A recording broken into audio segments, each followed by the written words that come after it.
Así es que, en una forma práctica, quiero presentar esta primera parte de 5 que estaremos mirando en estos días que siguen. El día de ayer hablamos, recuerda, no lo quite de la mente, sobre la necesidad de crecimiento.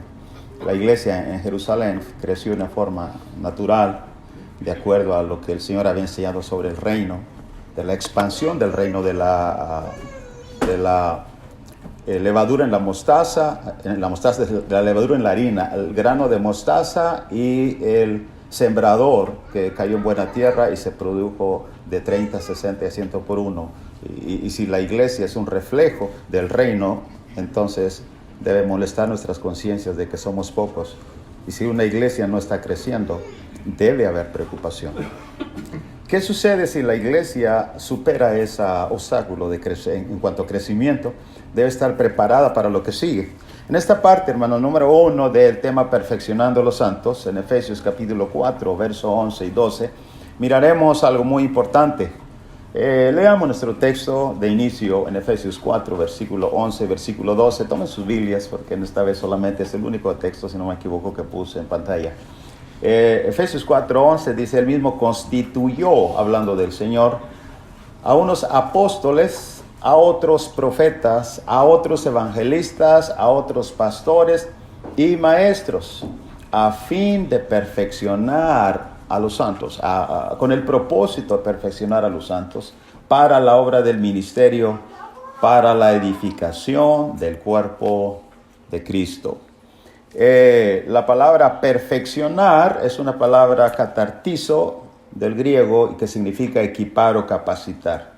El Señor hizo eso en el verso 11, constituyó estos personajes con el propósito de capacitar o equipar o perfeccionar a los santos, pues han de edificar el cuerpo de Cristo, que es la iglesia, en algún lugar de la tierra. En la primera, hermanos, aparte de este tema, necesitamos ver la providencia de Dios, la necesidad de la providencia de Dios en cuanto al establecimiento de una iglesia. La necesidad de la providencia. ¿Cómo lo podemos entender sobre la necesidad de la providencia? Primero, cuando leemos en Efesios capítulo 4 y el contexto del verso del capítulo 4 y del versículo 11 y versículo 12, usted notará en el versículo 8, usando sus Biblias, que dice la escritura, verso 8, por lo cual dice: subiendo a lo alto llevó cautiva la cautividad y dio dones a los hombres. En forma sencilla, usted dice aquí la palabra dones, ¿qué significa? La palabra dones, hermanos, viene de una palabra que es doma. Y esta palabra doma va a ser muy diferente en cuanto a el uso de la palabra dones en otras ocasiones. Por ejemplo, dones del Espíritu Santo es muy diferente aquí en este texto. En otras palabras, la palabra doma se refiere, hermanos, algunos a personajes con un oficio temporal. Por eso dice que subiendo a lo alto, entonces llevó cautiva la cautividad y dio dones a los hombres. ¿Qué hombres? Bueno, apóstoles, profetas, evangelistas, pastores y maestros, es lo que encontramos ahí. Algunos dones temporales, por ejemplo, fueron los profetas y apóstoles. Hoy en día en la iglesia no tenemos profetas y apóstoles. Eso es evidente para la iglesia del Señor aquí.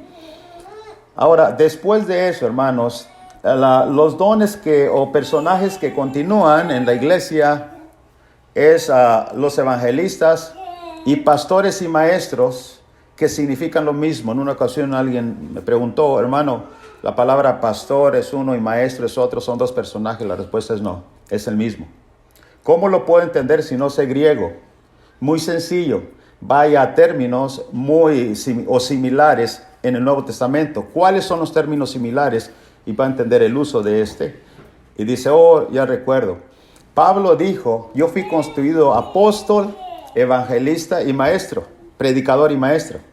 La pregunta para ti es: ¿Pablo era un apóstol, era evangelista y era maestro? ¿Eran tres personajes? Dice: no, era el mismo. Bien, entonces es un hombre con tres funciones diferentes. Apóstol constituía mandamientos, evangelista porque evangelizaba, establecía iglesias, y maestro porque enseñaba la Biblia. Así es que ahí la palabra, hermanos, predicador y maestro es la misma. Así, pastores y maestros son los ancianos. Por eso un requisito que el anciano sea apto para enseñar. Recuerda 1 Timoteo capítulo 3, verso 1 al 7. Así es que, hermanos, aquellos personajes que continúan con funciones permanentes hoy en día es evangelistas y ancianos en la iglesia. Pero en este tema es imperante y es necesario notar sobre la necesidad de la providencia de Dios. Ese es el tema principal. Así que notaremos en las Escrituras que el Señor afirma, dice que Él está interesado en establecer su iglesia en cada lugar de la tierra que sea posible. ¿Cómo lo puedo entender eso? Muy sencillo. Cuando usted, por ejemplo, lee Mateo 16, 18. Ahora, ¿quién no ha leído Mateo 16, 18? Pero le preguntaré una cosa para analizarlo a la luz de sus contextos, que eso es lo importante en la Biblia, en la palabra de Dios. Por ejemplo, en Mateo 16, 18, mis hermanos, encontramos la palabra iglesia por primera vez en la Biblia. En el Antiguo Testamento encontramos en Daniel 2:44 la palabra reino, en Isaías la palabra monte, refiriendo a la iglesia, pero la palabra iglesia, ¿cuándo? O asamblea, o los llamados aparte, por primera vez en Mateo 16, 18. ¿Cuál es el segundo texto en el Nuevo Testamento que habla de iglesia? Hechos 2:47. El Señor añadía la iglesia. Ahora le pregunto una cosa. ¿Cuál es la diferencia entre Mateo 16, 18 y Hechos 2:47? Muy buena pregunta. Le voy a decir cuál es la diferencia. Cuando Jesús dijo en forma profética, edificaré mi iglesia, Mateo 16, 18, le dijo a Pedro, yo también te digo que tú eres Pedro y sobre esta roca edificaré mi iglesia. Edificaré mi iglesia y las puertas del Hades no prevalecerán contra ella. Cuando Jesús dijo edificaré mi iglesia, hermanos, en términos singular, está en forma profética y está en la mente de Dios como en la mente de Jesús. No existe la iglesia aún. Y cuando usted lee Hechos 2:47, cuando dice que el Señor añadía a la iglesia, ahora tiene que preguntar ¿cuál iglesia? La iglesia en Jerusalén bajo su propio contexto. Llegó oídos a la iglesia que estaba en Jerusalén. Es lo mismo que Hechos 2:47. Los que se estaban bautizando pertenecían a la iglesia de Cristo en Jerusalén. Ahí los añadía el Señor localmente. Ahora, cuando hermanos estamos mirando que cómo puedo yo entender sobre la providencia de Dios, que Dios quiere que la iglesia se edifique sobre la tierra, bueno, en Mateo 16, 18, Él externa su profecía. Y cada que una iglesia local se edifica sobre la tierra es un deseo cumplido profético de Mateo 16, 18. Se cumple, se vuelve a establecer. Otra iglesia local, otra iglesia local, otra iglesia local. Por eso, hermanos, las iglesias tenían paz por toda Judea y Samaria. Y se iban edificando y se establecía más allá y más allá y más allá. Así que, hermanos, también no es de extrañarnos que cuando leemos que el Señor se involucra en establecer la iglesia sobre la tierra, no nos extraña cuando leemos en el libro de los Hechos, por ejemplo, en el capítulo 16, y en el versículo 6 al 15, déjenme les sintetizo esto. El apóstol Pablo quería entrar en algunas regiones a predicar y el Espíritu Santo no se lo permitió. Ahora leemos el versículo, por ejemplo, el versículo 6. Dice que el verso 6, atravesando Frigia y la provincia de Galacia, les fue prohibido por el Espíritu Santo hablar la palabra en Asia. Verso 7, cuando llegaron a Misia intentaron ir a Bitinia, pero el Espíritu Santo no se los permitió. ¿Qué está haciendo el Espíritu Santo? Guiando a Pablo y compañía. Y usted va a mirar cuál es la causa de por qué no en Bitinia, no en Misia, inclusive, ¿dónde? ¿Y por qué está haciendo el Espíritu Santo eso? Usted siga leyendo conmigo, verso 9. Y se le mostró a Pablo una visión de noche, un varón macedonio estaba en pie, rogándole diciendo, pasa Macedonia, subrayo su palabra Macedonia, ahorita va a sonar mucho. Macedonia y ayúdanos. Cuando vio la visión, enseguida procuramos partir para Macedonia. Se incluye Lucas, quien escribe este relato. Dando por cierto que Dios nos llamaba para que les anunciásemos el Evangelio. Zarpando pues de Troas, vinimos con rumbo directo a Samotracia y el día siguiente a Neápolis. Si tuviéramos un mapa, usted podría seguir la ruta. De allí Filipos, que es la primera ciudad de la provincia de Macedonia y una colonia. Estuvimos allí en aquella ciudad algunos días. Un día de reposo salimos fuera junto al río, donde solía hacerse la oración. Verso 13. Sentándonos hablamos a las mujeres que se habían reunido. Una mujer llamada Lidia, vendedora de púrpura de la ciudad de Tiatira, que adoraba a Dios, estaba oyendo. Y la pregunta es para usted y para mí, ¿qué? ¿Las demás no estaban oyendo? Es que el enfoque no eran las otras mujeres, es esta mujer. El Señor abrió el corazón de ella, ayudó para que estuviese atenta a lo que Pablo decía. Y cuando fue bautizada y su familia nos rogó diciendo, si habéis juzgado que yo sea fiel al Señor, entrad en mi casa, posad, y nos obligó a quedarnos. Entendimos el contexto ahora. Ahora entiendo por qué el Espíritu Santo no les permitió. Quisimos entrar en Asia, no. En Misia, no. En Bitinia, no. ¿Ve eso? Es que hay una mujer allá, en la provincia de Macedonia, cerca de un río. Quizás no hay una sinagoga, pero hay un grupo de mujeres allí, y hay una en particular que ha estado, que por ella va a hacerlo. ¿Ve eso? ¿Quién duda que Dios está interesado en establecer la iglesia en algún lugar? Y le dije, Macedonia. ¿Qué lee con mucha frecuencia cuando usted, hermanos, lee 2 Corintios capítulo 8, verso 1? ¿Recuerda? De memoria siempre lo hemos leído. No se preocupe por buscarlo. Os hacemos, hermanos, saber la gracia que os ha dado las iglesias de Macedonia, en su profunda pobreza, etcétera, etcétera. ¿Ve eso? ¿Y quién provocó que hubiera iglesias en Macedonia? Dios ayuda y está interesado en edificar su iglesia en algún lugar de la tierra. No es casualidad que un grupo estén juntos. Y usted también puede leer inclusive en el capítulo 18, ¿ve la historia de los Corintios? En el capítulo 18, verso 6 en adelante inclusive, dice así, el verso 6 de Hechos 18, dice que, pero poniéndose, blasfemando, aquellos judíos ahí en Corinto, en Acaya, les dijo, sacudiéndose los vestidos, vuestra sangre sea sobre vuestra propia cabeza, y yo limpio desde ahora, mirad a los gentiles. Pablo pretendía decir, me voy de este lugar, pero note verso 7. Saliendo de ahí se fue a la casa de uno llamado Justo, temeroso de Dios, la cual estaba junto a la sinagoga. Y Crispo, el principal de la sinagoga, creyó en el Señor con toda su casa, y muchos de los corintios oyendo creían y eran bautizados. Note bien la intervención del Señor, verso 9. Entonces el Señor dijo a Pablo, visión de noche, no temas sino habla y no calles, porque yo estoy contigo y ninguno pondrá sobre ti la mano para hacerte mal. ¿Por qué? Porque yo tengo mucho pueblo en esta ciudad. Luego usted ya lee 1 Corintios 1:1, 2 Corintios capítulo 1, verso 1, Pablo, siervo de Jesucristo, apóstol, a la iglesia que está en Corinto. ¿Es casualidad que la iglesia está en Corinto? Hermanos, es la providencia de Dios, porque Él está interesado en establecer su iglesia en cada lugar.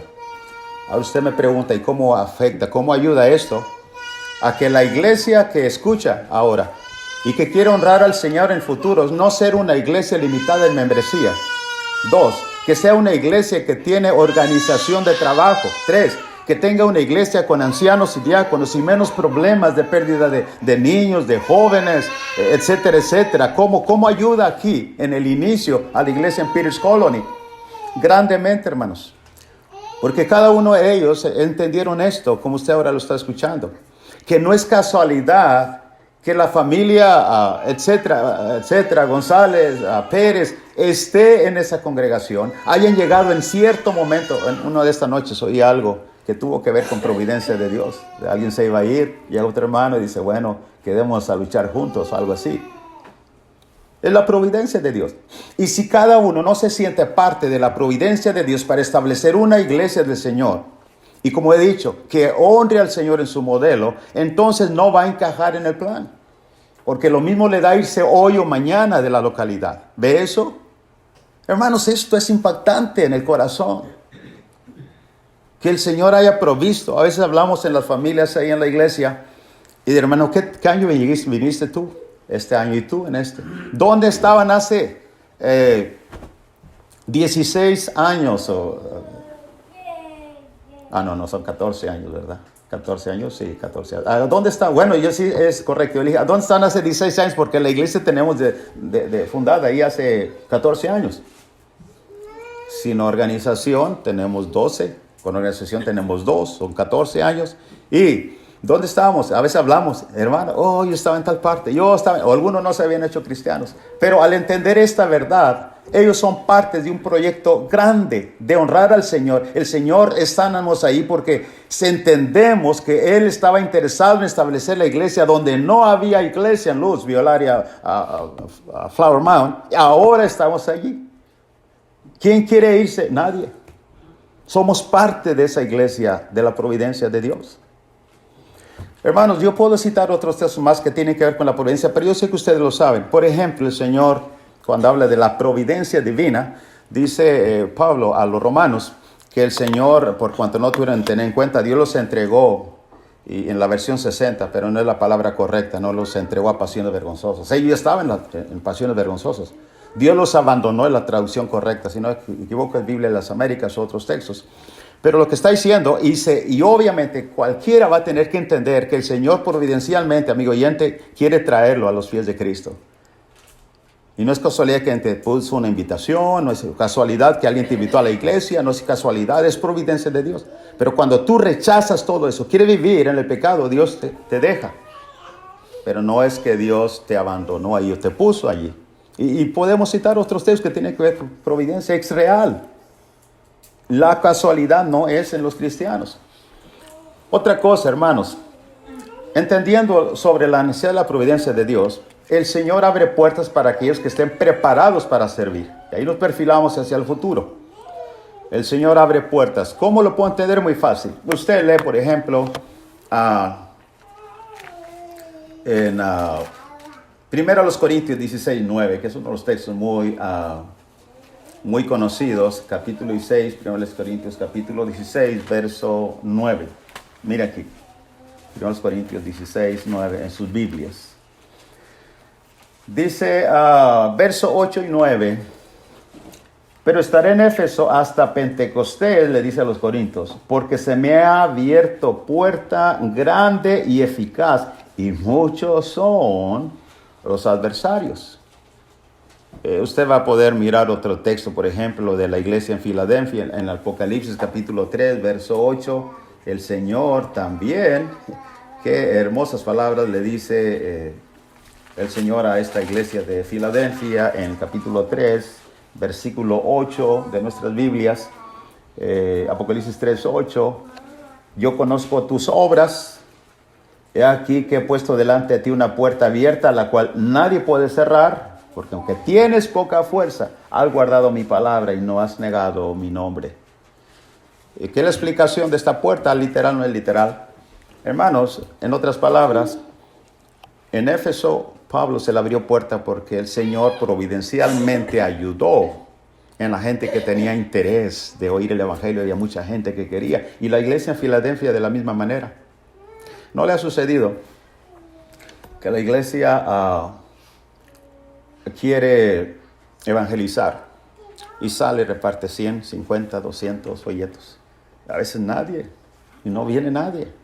Y hay congregaciones en ocasiones que llegan solos. Cuando estamos en el área de Luzvio, no en Flower Mound, los primeros años, de pronto, casi cada domingo se abría la puerta, venía Santo Tomás el anciano. Alberto, ellos quieren oír el Evangelio, ¿ok? Se sienten, y entraban, y dicen, ¿quién les invitó? Solos. Pasamos, miramos el anuncio y llegamos. Miramos entre semana y llegamos. Hermanos, ¿es casualidad? No, no es casualidad. ¿Qué dice el Salmo 127? Si Jehová no edificare la casa, en vano trabajan los que la edifican.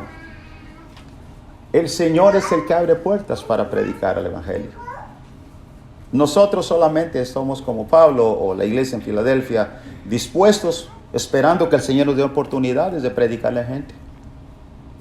Eso es. El Señor abre puertas para eso, hermanos. Así que el punto aquí es que necesitamos prepararnos. Alguien dijo, ¿y cuántos hermanos había? ¿Para qué estaba hablando de esto al tercer año? ¿Sabe cuántos había? Quizás 17 o 18, 20 lo más. ¿Y por qué no esperar a que el edificio se llene y luego predicar sobre eso y lo establecemos ancianos? ¿Por qué, hermanos? Porque en la instrucción de hermanos que ya lo hicieron, ellos dicen, no trabaja así. Se tiene que sembrar la idea desde el principio, en niños, en adolescentes. Presentar la idea que la organización del Señor no es como en grupos sectarios. Uno que se le llama pastor, lo cual no es correcto el título, y esto es todo lo que hay. Pero en el Nuevo Testamento aparecen ancianos, obispos, pastores, que es lo correcto. Diáconos, Filipenses 1:1 habla de ello. Y cristianos en particular, el evangelista, mejor dicho, y cristianos. Esto es lo que aparece en el Nuevo Testamento.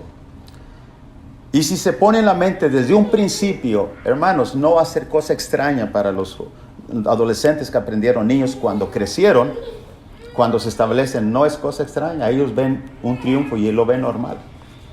Y los ancianos no establecen en 2 años ni en 3.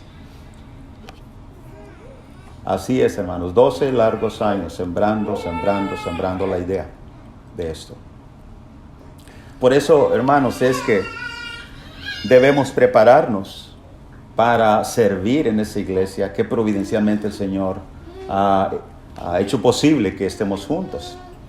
Sobre la necesidad de prepararnos, hermanos, hay mucha información en la Biblia. Por ejemplo, meditemos en esto. ¿Cuál fue y por qué Dios eligió a Moisés? Moisés, por ejemplo, Moisés tiene 4 etapas, o mejor dicho, 3 etapas de su vida. En la primera etapa son 40 años como alumno. La segunda etapa, 40 años como pastor en el desierto, en la soledad del desierto, y solamente con las ovejas de Jetro. Y la tercera etapa son 40 años como líder en el desierto, dirigiendo al pueblo de Israel. ¿Quiere leerlo conmigo? Vea, busquémoslo en la Biblia. En Hechos capítulo 7 del Nuevo Testamento, versículo 22 al 23. Y este es el discurso de Esteban antes de morir. Hechos capítulo 7, versículo 22 y 23. Vea esto, hermanos. Hechos capítulo 7, verso 22 y 23. Dice así: y fue enseñado, está narrando la historia, Esteban, a quienes les habrían de apedrear. Y fue enseñado Moisés en toda la sabiduría de los egipcios, y era poderoso en sus palabras y obras. Cuando hubo cumplido la edad de 40 años, le vino al corazón visitar a sus hermanos, los hijos de Israel. ¿Qué edad tenía cuando huyó de Egipto? 40 años. ¿Qué pasó en todo ese tiempo? Instruido, hermanos, bajo la sabiduría de los egipcios. Egipto en ese tiempo era una primera potencia mundial. Eso es. Ahora, hermanos, después de ello, note bien, aquí mismo el contexto, versículo 30 del mismo capítulo 7. Pasados 40 años, un ángel se le apareció en el desierto del monte Sinaí en la llama de fuego de una zarza. Pasados 40 años. ¿Dónde estaban esos 40 años? Cuidando ovejas. 40 años en el desierto. Sí, el príncipe de Egipto. El hombre poderoso en palabra y con mucha sabiduría de los egipcios. En la soledad del desierto es lo que hizo. Y luego, hermanos, esto lo habla Éxodo capítulo 7, versículo 7. Note bien del Antiguo Testamento. Éxodo capítulo 7. Ahora lo leemos rápidamente. Versículo 7. Dice así: era Moisés de edad de 80 años, Éxodo 7:7, de 80 años, y Aarón de edad de 83, cuando hablaron a Faraón. Eso es. Terminó los otros, primero 80 en Egipto, los 80 hermanos en el desierto, y ahora 40 en el desierto, y ahora tiene 80, y va a salir a dirigir al pueblo. ¿Qué edad tenía cuando murió? Deuteronomio 34, verso 7 y versículo 8 nos dice, Deuteronomio capítulo 34, por favor. de sus Biblias. Y el versículo 7 y versículo 8 dice, y se lee de esta manera, de Deuteronomio capítulo 34, versículos 7 y 8. 7 y 8. Deuteronomio 34, versos 7 y 8 dice, era Moisés de edad de 120 años cuando murió, sus ojos nunca se oscurecieron ni perdió su vigor, y lloraron los hijos de Israel a Moisés en los campos de Moab 30 días, y así se cumplieron los días del lloro y del luto de Moisés. ¿Captó eso? Ahora, después de ver este cuadro, hermanos, usted y yo debemos preguntarnos, ¿por qué hizo Dios eso? Estoy ahora actualmente dando un recorrido de una revisión del libro de Éxodo cada domingo por la mañana a la iglesia. Cada domingo por la mañana llegamos cuando pasamos por esta parte. Alguno miembro preguntó, y yo no entendí, o más bien comentó, hermano, yo no entendía las excusas de Moisés. Y a veces somos muy severos. Y se predica desde púlpitos fuertes sobre las excusas. O sea, y no sea como Moisés. Y sabe que cuando entendemos el contexto de las excusas de Moisés, somos más suaves con él. ¿Qué explicación da un maestro de Biblia cuando dice, que leímos ya en Hechos capítulo 7, era poderoso en palabra? Ahora resulta que en la excusa de Moisés dices que, Señor, tú sabes que soy corto de palabra. Y Moisés pone varias excusas en su defensa porque realmente Moisés no quiere ir, manda el que debe de ir. Y no le leí este texto. Acompáñeme rápidamente, ya que hicimos el paréntesis, a Hechos capítulo 7, por favor. Hechos capítulo 7. Hechos capítulo 7. Y lea este versículo, no se lo había leído antes. Y dice la palabra de Dios así. Cuando, verso 23, Hechos 7, verso 23 al 25. Cuando hubo cumplido la edad de 40 años, le vino al corazón el visitar a sus hermanos los hijos de Israel.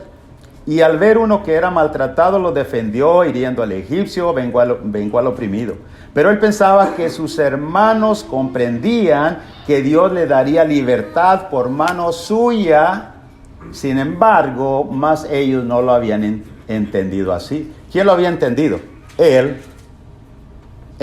Los hermanos no. ¿Pero qué había entendido él? Pues que él era el libertador. Por eso se animó y mató al egipcio. Esa es la respuesta del texto. Ahora, conteste esto. Si él creía que él, anteriormente, que él era el libertador y se animó a matar al egipcio y a defender, como también defendió a las hermanas de Jetro, el defensor del líder ya tenía eso. ¿Por qué ahora resulta que él no quiere ir? Trate de contestar eso. Hermanos, es muy sencillo.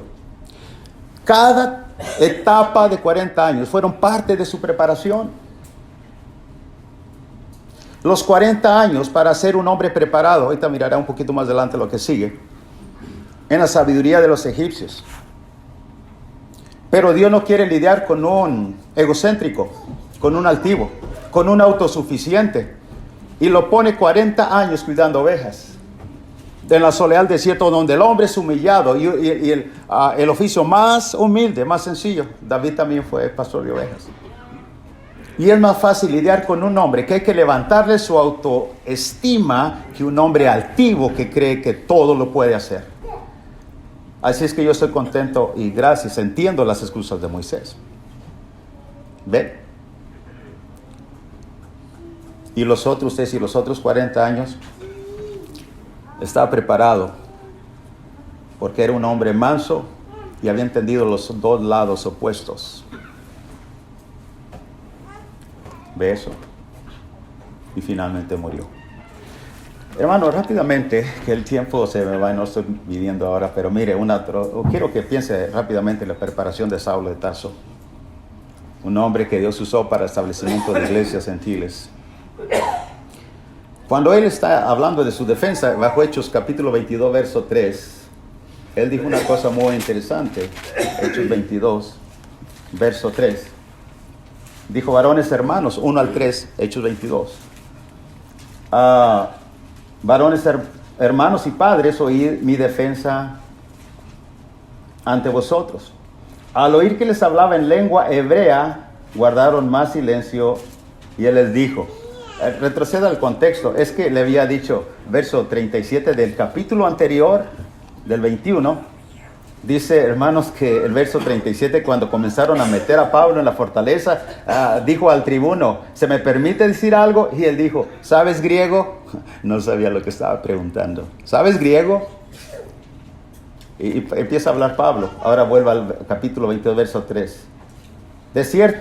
Yo de cierto soy judío, nacido en Tarso de Cilicia, pero criado en esta ciudad, instruido a los pies de Gamaliel, estrictamente conforme a la ley de nuestros padres, celoso de Dios como hoy sois todos vosotros. ¿Ok? ¿Y qué dice el verso 2? Al oír que les hablaba en lengua hebrea, guardaron silencio. ¿Qué es el punto, hermanos? ¿Se acuerdan lo que Pablo dijo en 1 Corintios 14, 18? Lo hemos leído también muchas veces. Dijo, en verdad, dice, yo hablo más lenguas que ustedes, pero en la iglesia prefiero hablar una sola palabra con ¿qué? Entendimiento. Ese es el contexto. Pablo hablaba varios idiomas, sí. ¿Quién le instruyó un maestro muy respetado y venerado llamado Gamaliel? ¿Qué hubiera pasado si Dios usa a tanto Moisés como a Pablo en este caso sin ser un conocedor de la ley, conocer las costumbres, la ley, etcétera, etcétera? Hermano, no fue casualidad. Pablo decía, me echo al que está libre como el que no es libre, al que es esclavo, al que tiene ley como el que no tiene ley. ¿Para qué? Para ganar a algunos. 1 Corintios 9, 19, 22. Él se adaptaba a cada clase de persona para ganarle para Cristo Jesús. Era un hombre preparado. ¿Quién puede dudar de eso? Y un poquito, si miramos cerca de la preparación de Timoteo, en el Hechos 16, 1 y 2, Hechos 16, 1 y 2, vemos que Pablo vio que los hermanos en Listra y Iconio daban buen testimonio de él. Quiso que Pablo que fuese con él. Ahí que hay 3 etapas de Timoteo. Una, su fidelidad, su testimonio, que tiene acorde con 2 Timoteo 2, 2, en esto encarga hombres fieles y idóneos. Él habría de ser lo mismo. Y luego, hermanos, segundos, quiso Pablo que fuese con él. Estuvo un tiempo considerable siendo entrenado por Pablo. Después, una preparación continua a través de las cartas, que es 1 Timoteo 4, 13 y 15. Dice, entre tanto que voy, ocúpate en lectura, exhortación, enseñanza, que todos vean tu aprovechamiento. Y decimos, hermanos, Timoteo no fue un hombre preparado. Claro, ya tenía que hacer lo mismo. El punto es, hermanos, aquí, si Dios providencialmente nos juntó en esta congregación, no es casualidad, somos parte, hermanos, de un proyecto divino, de establecimiento de una iglesia local. Pero necesito entonces prepararme, ya lo entendí, necesito para ser útil. Dios está interesado en usarme. Pero, hermanos, entonces, si veo la preparación, ¿a quién usó? A Moisés, usó a Pablo, usó a Timoteo, etcétera. Entonces la pregunta es, ¿qué de nosotros? Vayamos a los ejemplos no bíblicos seculares. Por ejemplo, ¿usted sabe si algún se dejaría operar de un doctor que dice ser un doctor cirujano, pero sabe que no fue a tomar clases a la Universidad de Medicina? ¿Se dejaría operar usted? Parece que no.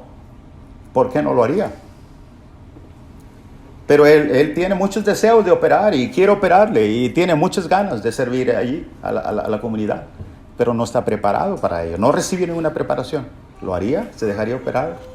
Alguien levanta la mano, creo que no, ninguno.